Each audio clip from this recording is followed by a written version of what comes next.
Bapa di surga, selamat siang Tuhan Yesus. Selamat siang Roh Kudus, kami mengucap syukur pada siang hari ini. Anugerah-Mu yang terbesar dalam hidup kami. Kami bangga di dalam Yesus Kristus yang kami sembah. Kami mengucap syukur kalau nama kami sudah tercatat dalam buku kehidupan kerajaan surga. Kami yakin dan pasti ya Tuhan, kalau kami mati kami pasti masuk surga.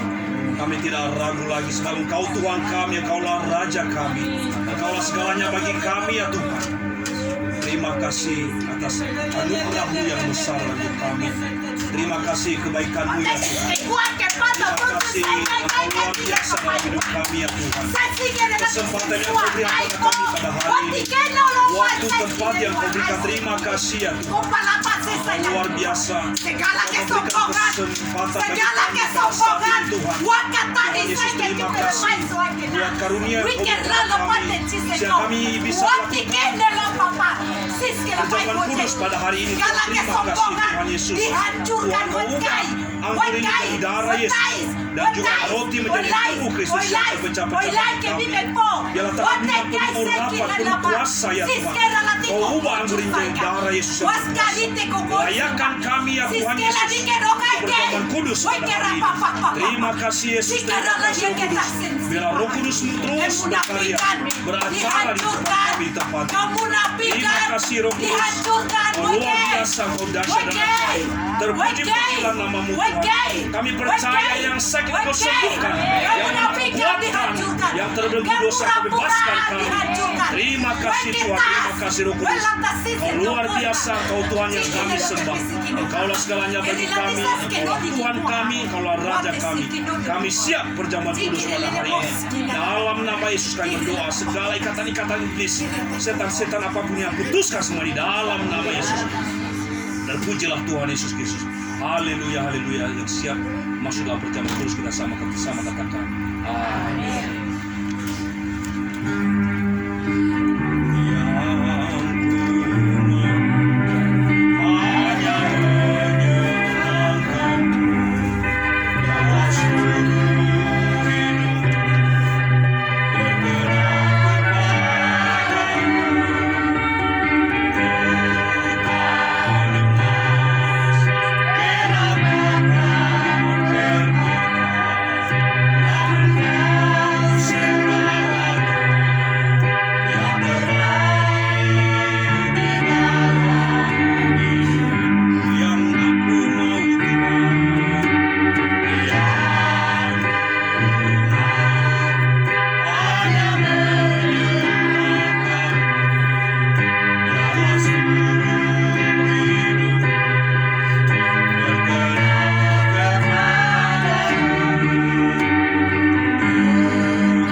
Kesempatan bagi kami memberikan waktu bagi kami bersekutu dengan Engkau Tuhan.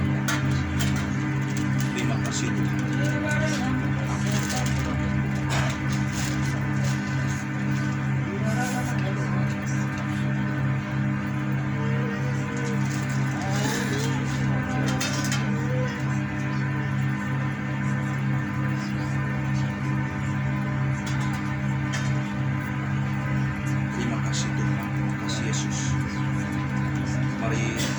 kita masuk dalam perjamuan kudus.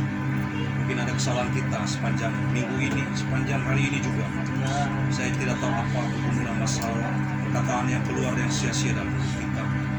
Kita minta kepada Tuhan, kita menyakiti hati Tuhan, kita melepaskan pengampunan perawan bersalah dengan kita juga yang menjadi-jadikan kita, menciri hati dalam kepada kita. Kita lepaskan pengampunan. Kita minta kekuatan daripada Roh Kudus supaya kita mengampuni bersalah dengan kita. Oh haleluya, saya percaya kalau kita mengakui di hadapan Dia, Tuhan hadir, Tuhan Maha Besar dan baik. Dia mengampuni segala kesalahan kita mengakui di hadapan Tuhan. Terima kasih segala dosa kesalahan kami. Apakah tidak ada perbuatan pikiran kami sia-sia, sengaja tidak disengaja Tuhan menyakiti hati-Mu Tuhan, ampuni kami. Masuk kami dengan nama Yesus, layakan kami Tuhan, ampuni kami sengaja tidak disengaja. Bapa, terima kasih kami yang bersama.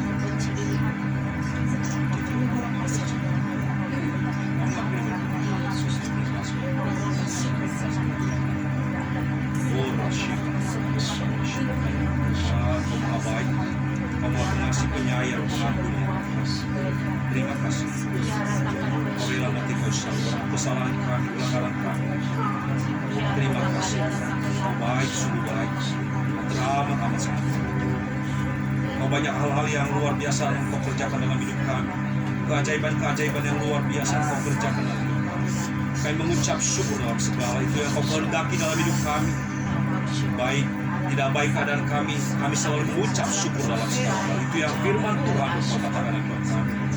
Terima kasih kau ajarin kami semua terus dalam hal mengucap syukur dalam hidup.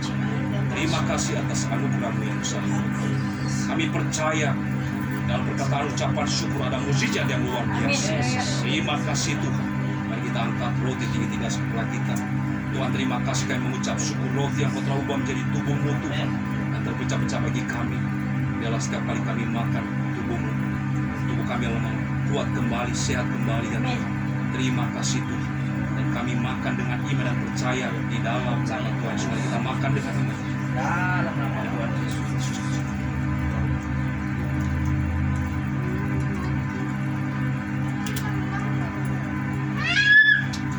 Terima kasih anggur Tuhan. Kau telah ubah jadi darah-Mu yang tercurah sebagai salib. Kau telah mengatakan sudah selesai.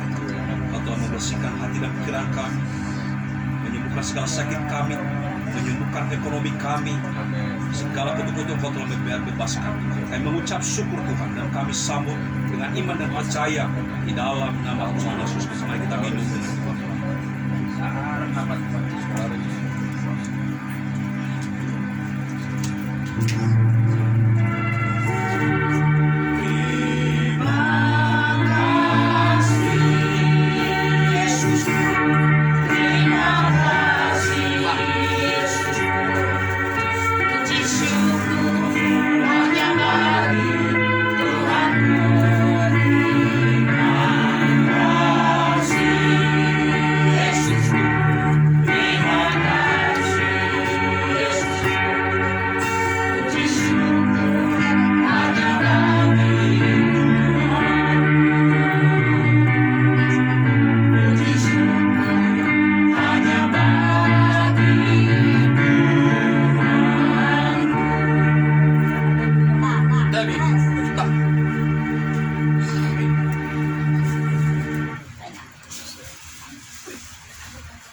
Langsung aja kita dengarkan firman Tuhan. Pak Johan. Iya langsung. Mari kita malam kita berdoa. Terima kasih Bapak, kami mengucap syukur pada siang hari ini. Percaya dalam persekutuan ini yang sudah Kau beli dengan darah yang mahal. Kau hadir di sini Bapak dan Roh Kudus untuk memberikan penguatan, penghiburan, pencerahan, akan memberikan kesembuhan bagi tubuh jasmani Bapak. Terima kasih Bapak, biarlah anugerah-Mu terus berlimpah dalam kehidupan kami. Buka pikiran kami dalam nama Tuhan Yesus agar kami memahami kebenaran firman Bapa yang menjadi pedoman hidup beriman kami sebagai orang percaya. Bukan yang lain Bapa. Firman-Mu adalah kebenaran yang memberikan kemerdekaan bagi setiap orang yang percaya padanya. Terima kasih Bapa, terima kasih Bapa. Kami mengucap syukur dan berdoa di dalam nama Sang Penebus kami yang hidup, Tuhan Yesus Kristus. Mari semua percaya, sama-sama kita katakan amin. Oke, salam semuanya. Saya pindah ya biar lebih seimbang ya. Oke. Ya.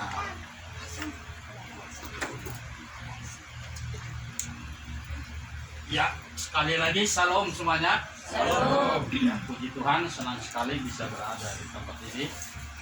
Ya, Daud bilang lebih baik satu hari dalam pelataran dalam hadirat Tuhan ya, daripada 1000 hari di tempat lain yang ada gunanya sia-sia. Ya, beruntunglah kita yang selalu berada di dalam hadirat Tuhan setiap hari dalam kehidupan kita. Ya, kita buka dulu ya. Matius pasal 4 ayat 23 sampai 25. Matius pasal 4 ayat 23 dan 25 sampai 25. Yesus mengajar dan menyembuhkan banyak orang. Ayat 23. Yesus pun berkeliling di seluruh Galilea.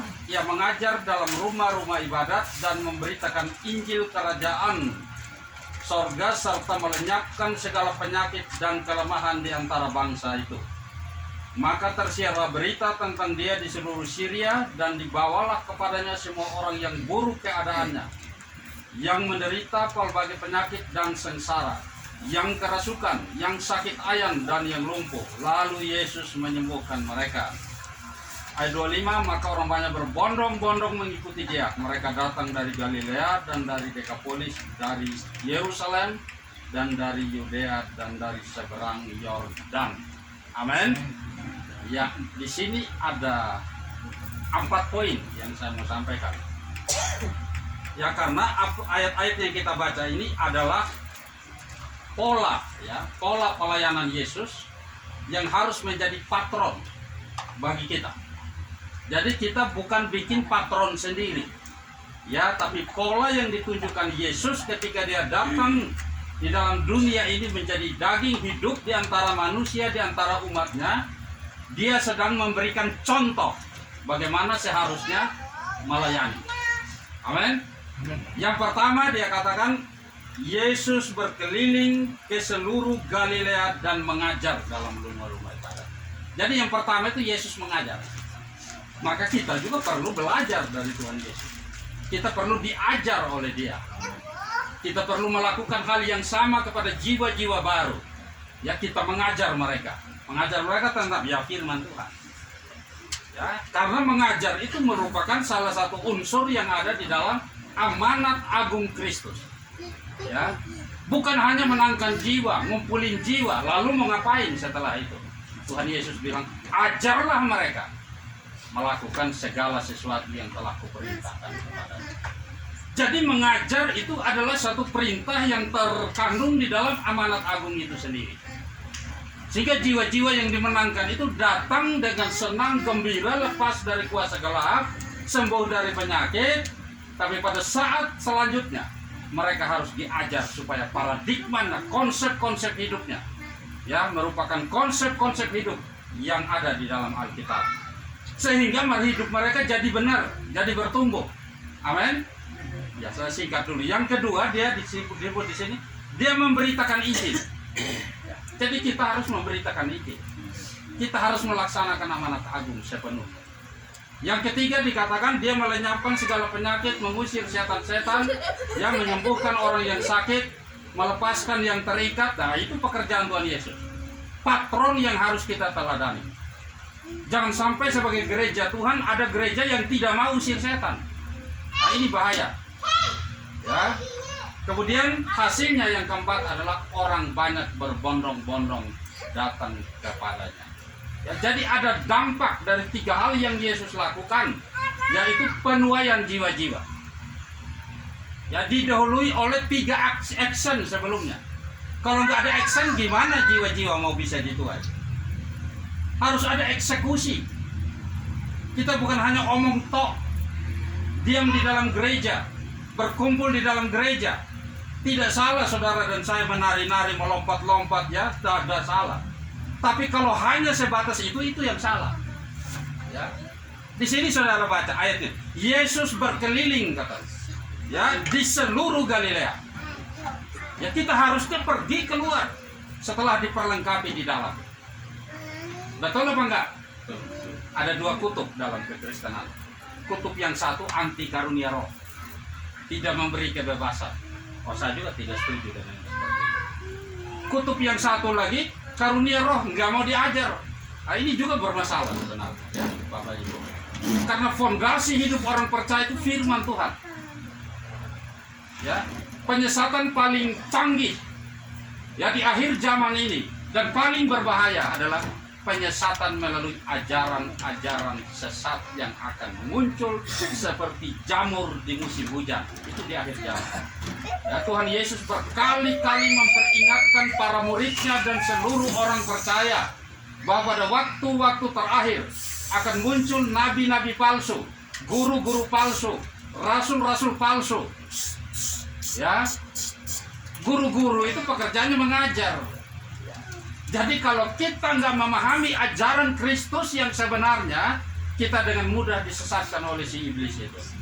Ya, melalui apa? Pengajaran. Masuknya di gereja, saudara-saudara. Saya baru mengadakan KKR. Ya, sebagian besar terjadi manifestasi, bahkan ada ketemu Lucifer ada di situ. Anak-anak sekolah teologi yang notabene bakal mengajar umat. Ya. Jadi setan Lucifer akan bilang seperti ini. Kamu jadi worship leader nggak apa-apa, kamu jadi pengkhotbah pun nggak apa-apa. Betul nggak? Nggak apa-apa. Ya. Kamu jadi apa? Rajin baca firman nggak apa-apa. Yang tidak boleh satu, lahir baru.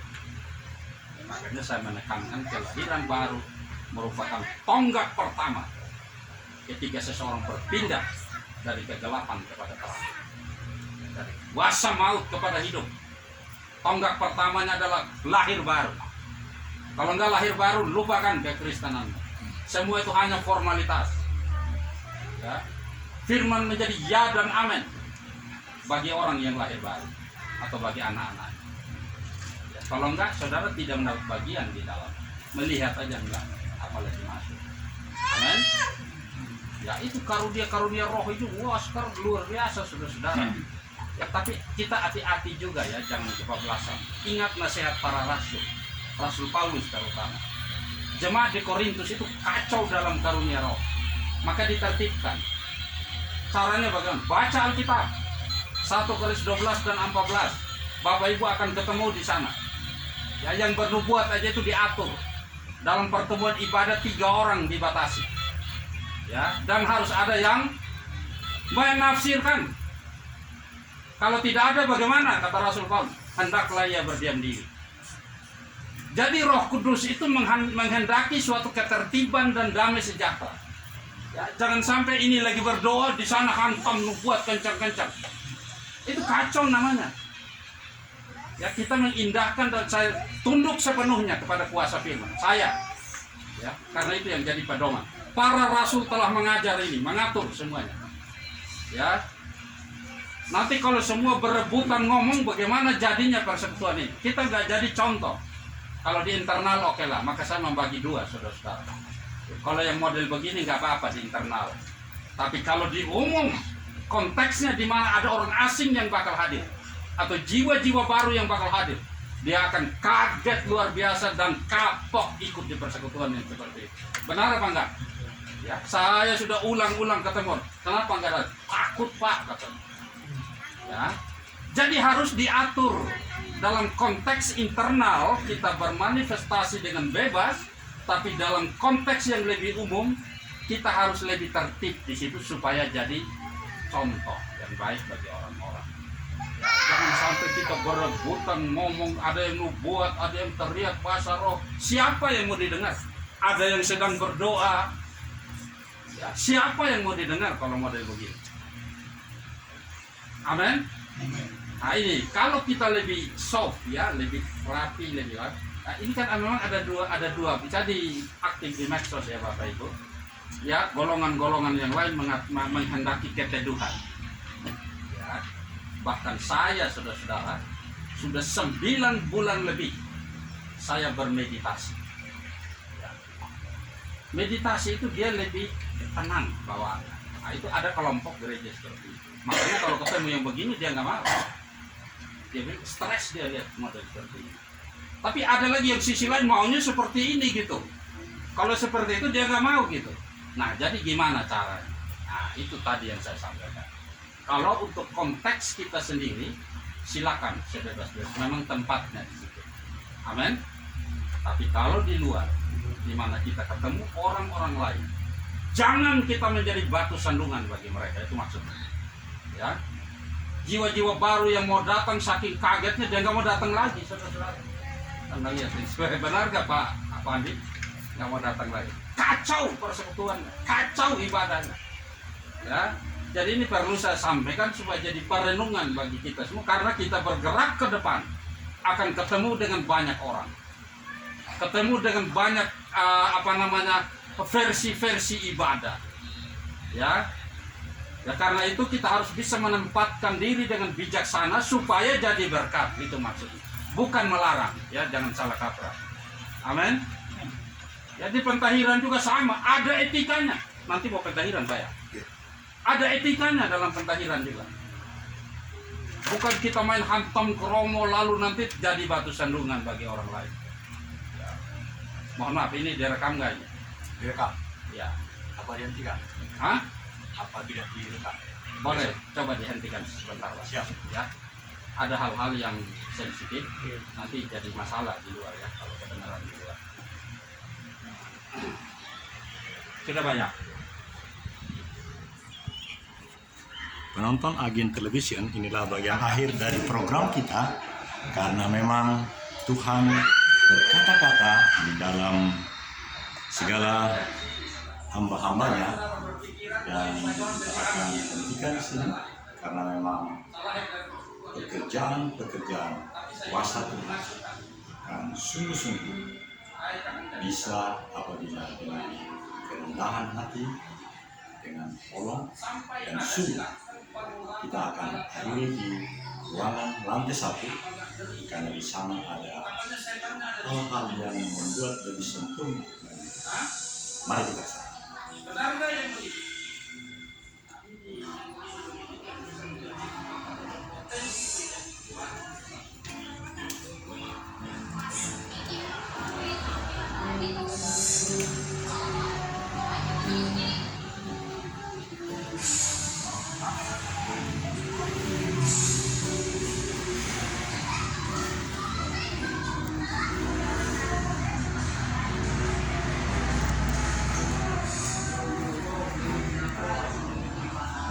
Ya, saudara-saudara, ternyata ini menit ke-30 dan kita akhiri dalam 3 menit mendatang berbagai poin yang menjadi sangat utama.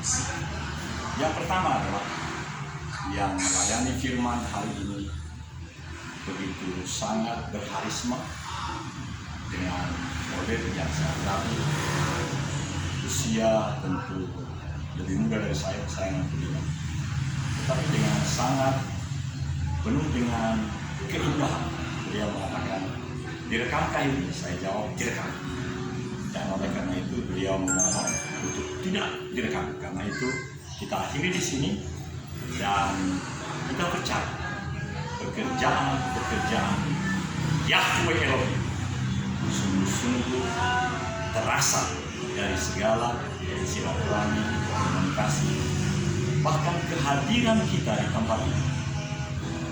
Setelah hampir saya rasa saya sebagai hamba Tuhan sejak perkenalan dengan Profesor Dr. Iping Mulyadi, idola yang memang menjadi sangat sentral dalam benak saya yang terdalam bahwa orang ini adalah orang yang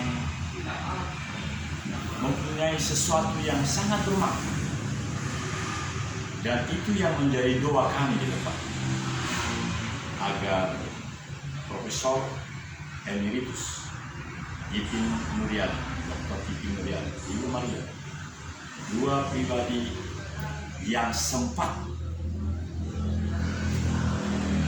mendirikan, menjadi pendiri salah satu dari 4 atau 3 orang pendiri dari Gereja Bethel Pembaruan Jemaat. Di kala itu pelayanan sangat berglori, dan hari-hari terakhir ini, saudaraku, keadaan beliau yang semakin perlu kita dukung dalam doa. Karena kalau Bapak Gembala Ipin hidup sehat, tentu segala hal yang menjadi bagian miliknya yang didapatkan, tentulah saya akan arahkan kepada wajah beliau, karena di gambar ini, oh ya, beliau tentu ada di rumahnya, apakah di Bandung atau di mana, supaya ingatan kita, rekoleksi kita terfokus. Saya akan arahkan kamera ini kehadiran beliau, dan saya akan pakai lampu karena ruangan ini